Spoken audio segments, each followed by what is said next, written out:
미국 공군이 차세대 고등훈련기 교체 DX 사업을 추진 중인 가운데 한국항공우주산업 T-50의 일부 도입을 검토하고 있는 것으로 알려졌습니다. 19일 외신 등은 미국 항공전투사령부가 보잉 사부의 신형 T-7A 레드호크 도입 전 카이 T-50 골든 이글 항공기를 임대하기 위해 노력하고 있다고 보도했습니다. ACC는 1월 미국 텍사스에 본사를 둔 히로드 항공을 통해 T-50 기종사에서 8대를 임대하는 계약을 체결한 것으로 알려졌다. ACC는 5년간 T-50을 임대하고 4,500시간 비행 계획을 갖고 있다고 외신은 전했습니다. ACC의 TX 사업은 미공군 고등훈련기 1000여 대를 교체하는 사업으로 한국의 카이와 미국 록히드 마틴이 컨소시엄을 구성해 도전장을 냈지만 지난 2018년 보잉 사부의 컨소시엄에 밀려 TX 사업에서 탈락했었습니다. 이로 인해 보잉 사부는 오는 2024년부터 훈련기 351대와 시뮬레이션 45대를 ACC에 인도하게 됩니다. 이 계약과는 별도로 ACC는 보잉 사부의 T-7A의 공급 이전, 임대 형식이지만 카이의 T-50을 도입해 먼저 훈련에 활용하겠다는 계획입니다. 현재 미공군은 구형 T-38 고등훈련기 활용에 따른 운영비용 증가와 전투기 훈련 과정의 비효율성이 제기돼 조기 도입을 원하고 있습니다. 2024년부터 T-7A 도입이 가능한 만큼 사전에 T-50을 현장에 배치해 신종 T-7A와 기존 T-38 기종 간 비행 훈련 격차와 전술 교육의 차이를 줄이겠다는 게 ACC의 도입 배경이라고 외신은 전했습니다.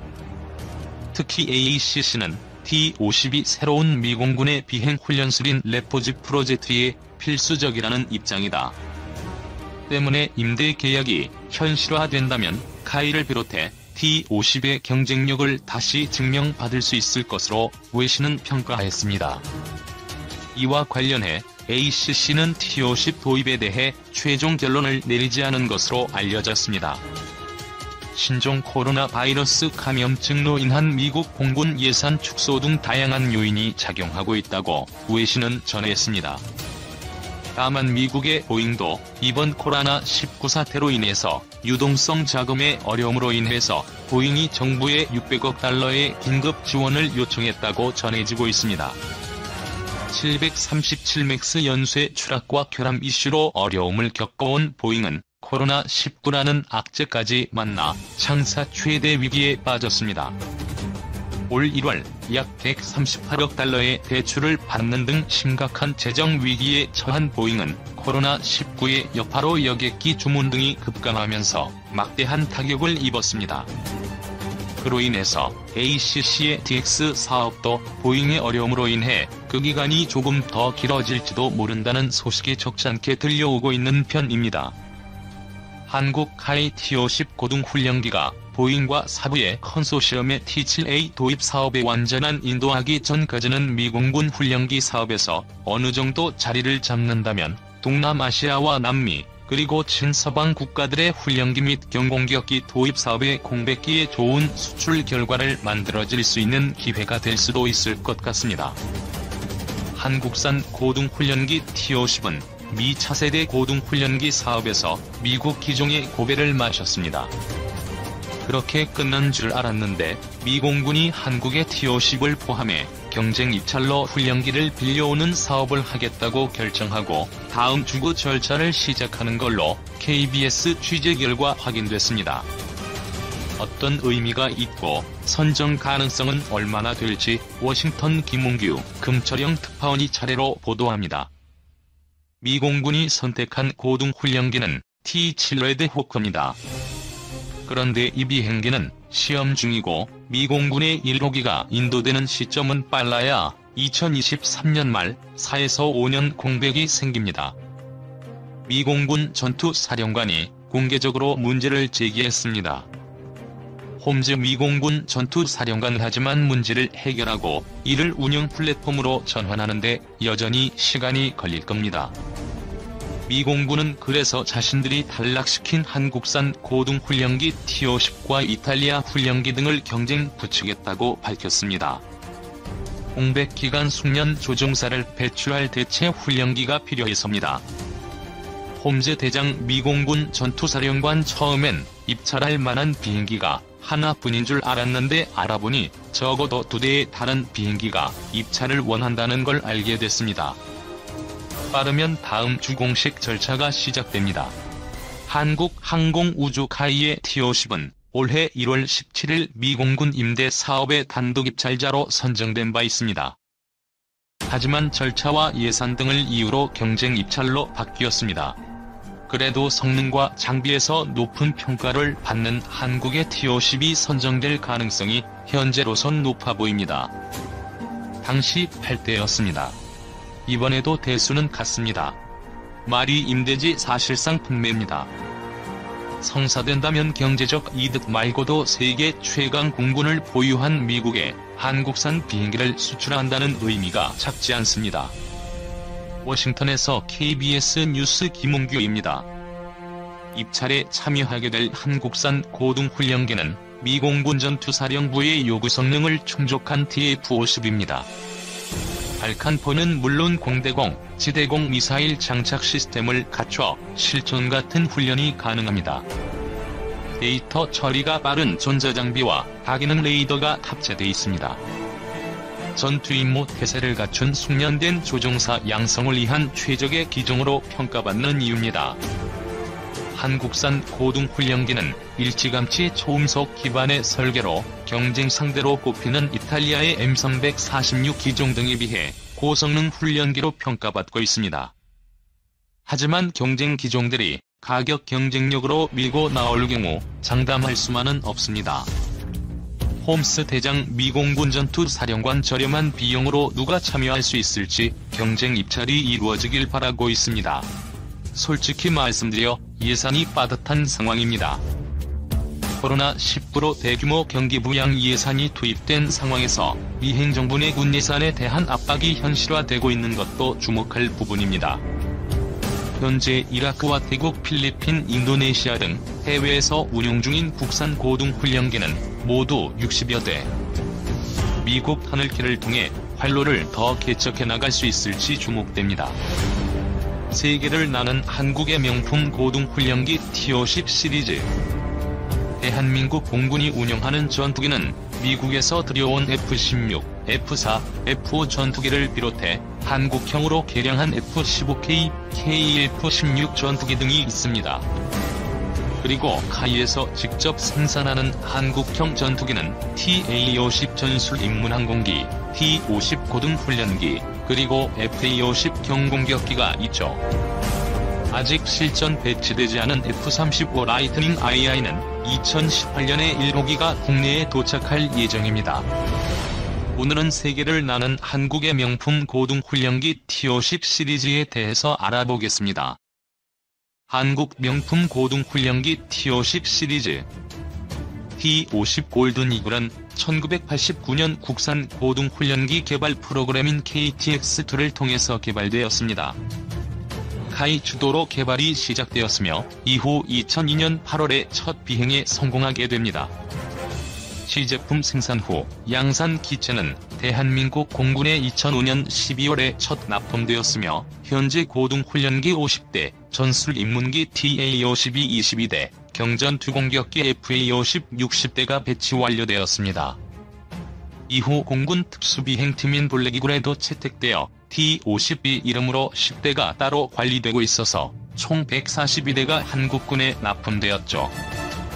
파생형 전투 기종인 FA-50은 T-50 고등훈련기를 개량해서 만든 경공격기입니다. 파이팅 이글이라는 제식 명칭을 획득해 한국 공군과 기타 여러 나라에서 수출 상담이 진행 중입니다. 한국항공우주사업 카이에서 개발했으며 T-50 골든 이글이 개발된 뒤 2003년에 개량형인 A-50이 비행에 성공, 이후 2006년에 A-50이 FA-50으로 공식 명칭 변경을 한 다음 2011년 5월에 초도 비행에 성공했습니다. 현재 훈련기로 수출되고 있는 T-50은 각 나라별로 커스터마이징 되어서 나가고 있습니다. 이전에 만들어진 단발 터보프로 복자 저속 훈련기인 KT-1은 81대를 수출했죠. 2011년 첫 수출국은 인도네시아로 총 16대를 수출했으며 기종명은 T-52입니다.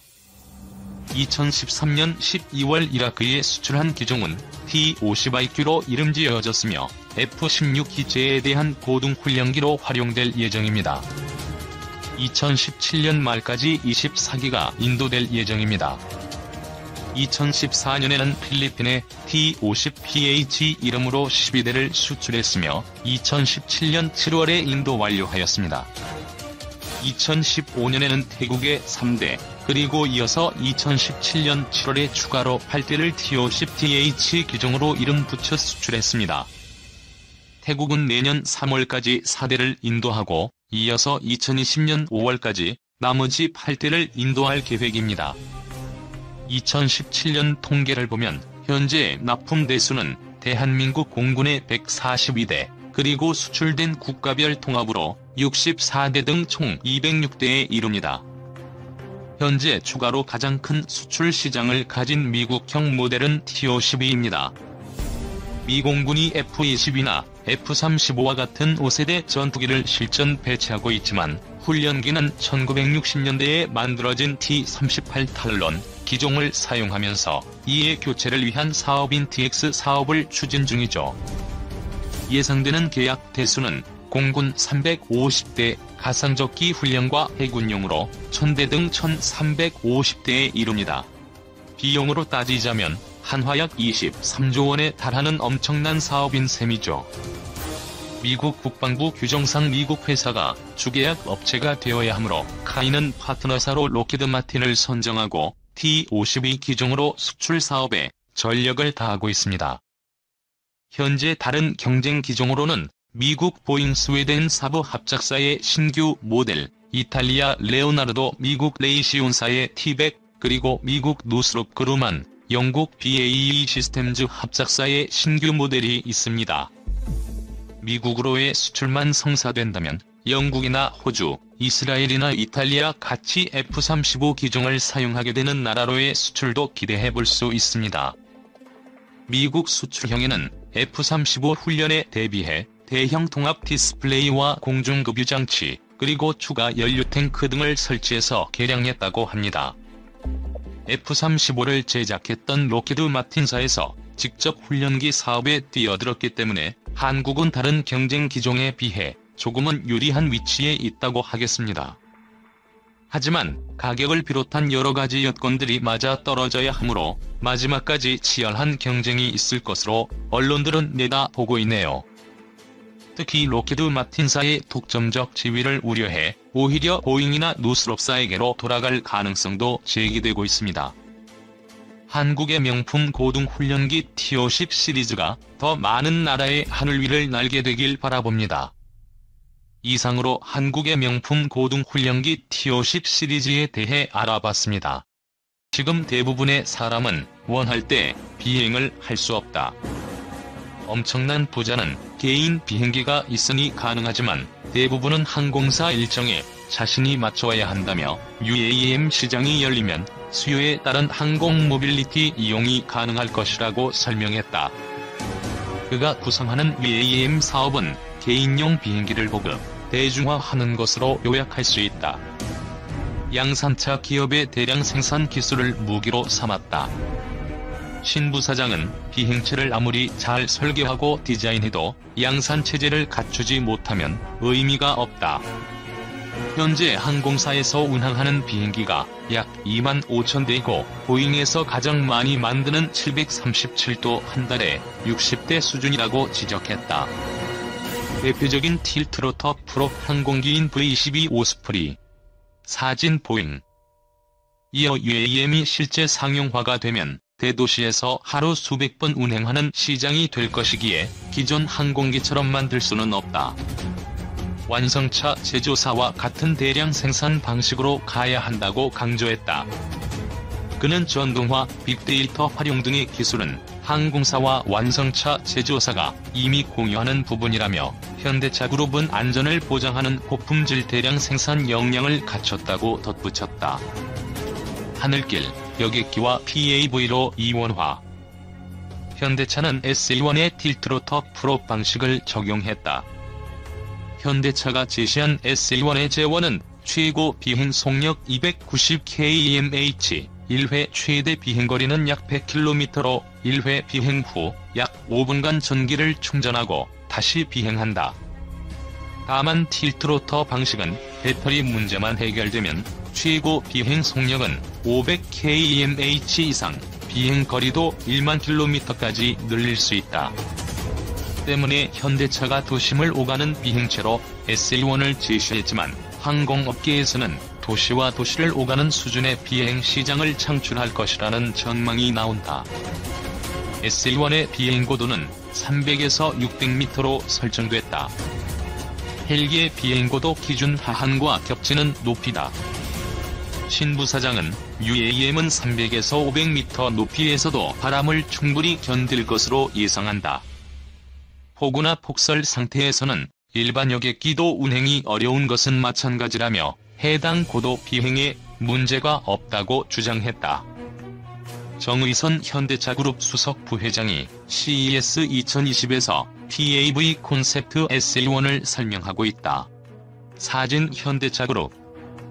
업계에 정통한 한 관계자는 SE1보다 작은 세스나 경항공기가 4,000m 고도에서 1,200km를 비행한다며 틸트로터 항공기는 고정익 항공기와 비슷한 성능을 내는 만큼 배터리 용량과 규제가 해결된다면 고도를 더 높여 수백 킬로미터 비행이 가능할 것이라고 내다봤다.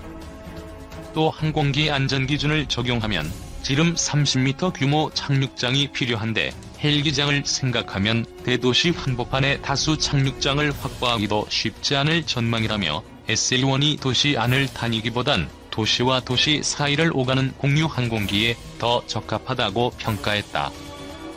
여객기는 국가와 국가를 오가고 UAM은 도시와 도시를 오가는 것으로 하늘길을 나눌 것이란 관측이다. 여객기에 비해 비행 고도가 낮고 크기가 작기에 더 안전한 비행이 가능하다.